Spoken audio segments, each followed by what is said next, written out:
I think because Humanistan kind of called for a sort of like positive idea about what the world could be, and I'm traditionally quite a dystopian writer, so it was really quite tricky for me to think about how would I speak about, through complexity, something that is hopeful, something that is optimistic, something that could speak about people and place and a relationship that is healthy and a future. And so in writing Utopia, which is the piece that I shared, I kind of thought, what are the commonalities that we have as people, but also what are the small moments of joy that I might talk about something really difficult, really current, such as deportation, but there are still moments around that happen in people's everyday lives that can we like enhance that, can we amplify that and tell a story through all of that.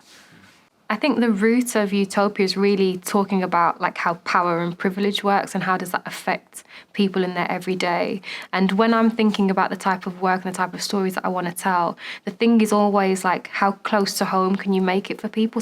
It's quite scary that deportation is happening much more regularly, much more consistently, much more in the immediate, in neighbourhoods and people's lives that you might have grown up with or whatever else.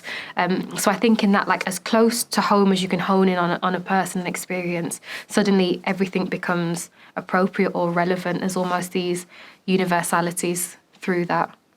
Well, when watching the piece, I couldn't connect with it from a personal experience, but it was nice to see the insight of someone else's world.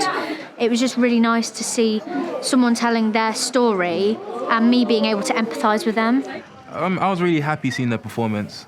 Was that something I could relate to as well? So it was good to see that she kind of goes through the same things I go through. So I was like, yeah, so I know what you're talking about. So it was really good, really, really good. It was very engaging as well. So like, I wouldn't be able to do something like that. Just keeping people's attention for a long period of time, and it just kept me on the edge of my seat. So I really enjoyed it. Really, really good. It was really entertaining and well delivered, but also dealing with something that I found quite disturbing about just this situation where people are forced to raise money to not be deported or taken somewhere else, and how those decisions are made. So that part of it was a little bit shocking and disturbing. It was warm, it was witty, but it was very impactful because you met a cast of characters who were immediately recognisable, but you see these characters evolve and develop and become more than just a one-dimensional characterisation. It's like you grew to know these characters,